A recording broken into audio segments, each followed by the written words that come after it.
is so much more to voice acting than movie trailers or voicing cartoons, more than you might have thought. Joining us now with more is voice actor and founder of the Voice Actors Studio located right here in Las Vegas, Melissa Moats. They also call her Mama VO. There she is, and you're actually in the studio right now, right, Melissa? Yes, I'm here. Thank you so much for having me. Oh, how fun. Well, you know, we mentioned when most people think voiceover work, they think, okay, trailers like for movies and cartoons, but there's a lot more out there than you might think, right? Absolutely. I'm a really heavy commercial voice actor, but there's a lot of opportunities in everything from audiobooks to educational content to guided meditation. I mean, you name it. There's so much out there. Oh, and by the way, if you happen to walk into the Mirage because it's open again, that voice that you hear overhead, that's Melissa Moats. Yes. There Yes. she is. How fun.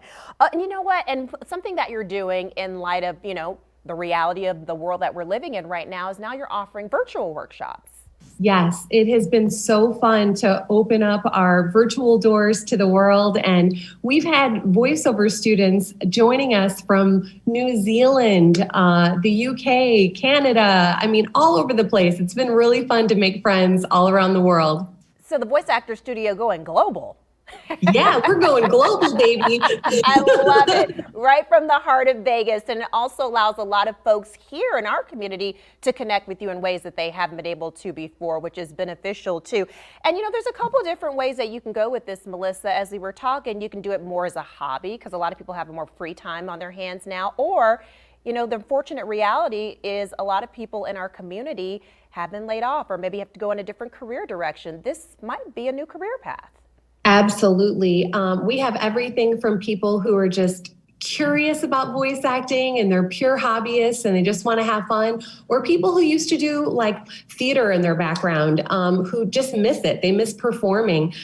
So everything you just mentioned, absolutely. And people who do want to hopefully do voice acting professionally down the road. We help everybody. People often really surprise themselves when they come here or Zoom in and attend a class virtually. It's surprising. It's surprising how fun it is, and people discover super skills that they have that they didn't know they had. Well, speaking of which, maybe you can discover those super skills this Saturday, right? Yeah, tomorrow we actually have an intro class. Well, you can take advantage of that intro class. It's at 1:30. Also visit the Voice Actors Studio's website where you can find the calendar right there, Melissa, and some other stuff as well. Yeah, everything that we have, we've got about 45 different workshops a month, everything from, like I mentioned, e-learning, guided meditation, audiobook classes, everything. But it's always good to start with that intro class. Start from the beginning. Kind of dip your toe in, right, Melissa? Yeah. And I can say we have fun. We have a lot of fun too. I can attest to that, hands down. Such a fun, engaging experience, and you really get to kind of explore, in ways that maybe you never thought that you would before. And you'd be amazed at what your voice can do. How about Absolutely. It's fun. Melissa, thank you so much. Such a pleasure having you. Melissa with the Voice Actors Studio. Check it out. Their website, all the info that you need to know. Thank you. Thank you, Crystal.